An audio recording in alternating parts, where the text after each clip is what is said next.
So I'm hoping that you can tell us a bit more about how your understanding of what we should do has evolved, and maybe some of the areas where your guidance for people around the country has changed.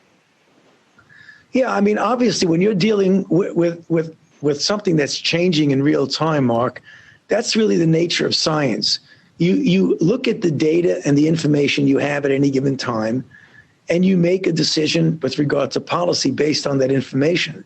As the information changes, then you have to be flexible enough and humble enough to be able to change how you think about things.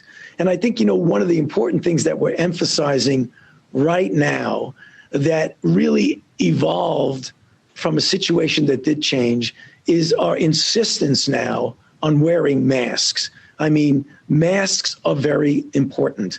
They protect you from giving infection to someone else if you happen to be inadvertently infected, and I'll get back to that in a moment, because there's such a significant percentage of the cases that are actually without symptoms. So anyone at any given time could be infected, don't even know it, and feel perfectly well. So you have a responsibility. You can get protected. Now, early on, when we were in a situation in which there was a real concern about the lack of personal protective equipment on the part of the health providers who needed it, who put themselves in harm's way every day to take care of people who were ill with this virus, that we were thinking we would run out of masks and other things for them. So the recommendation was not to wear a mask because of the shortage of it. Two things happened. One, it became clear that we had enough of equipment, so there was no shortage. It became clear that cloth coverings that you didn't have to buy in a store, that you could make yourself, were adequate. And thirdly, and probably the most compelling thing, is when it became very clear that anywhere from 20 to 45% of people who were infected didn't have any symptoms.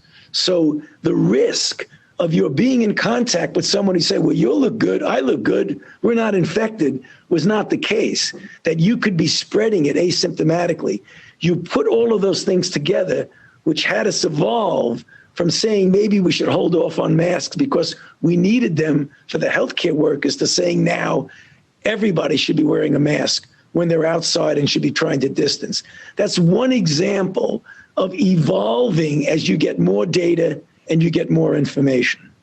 I have a question here asking if there are any known adverse effects about wearing a mask at all. I mean, there are some memes that go around, are people breathing in more carbon dioxide? Are there any issues like that? From all of the studies around this, has anything negative been found?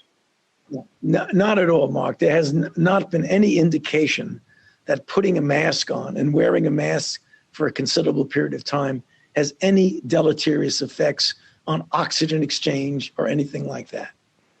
Not at all. Yeah, and my understanding is this has also been studied even in people when they're running and exercising and things like that. And I haven't seen anything that suggests that there would be any issue. But I mean, you obviously are the expert on this. Well, no, I mean, I wear a mask when I'm outside all the time, particularly making sure that I don't remove it when I'm close to people.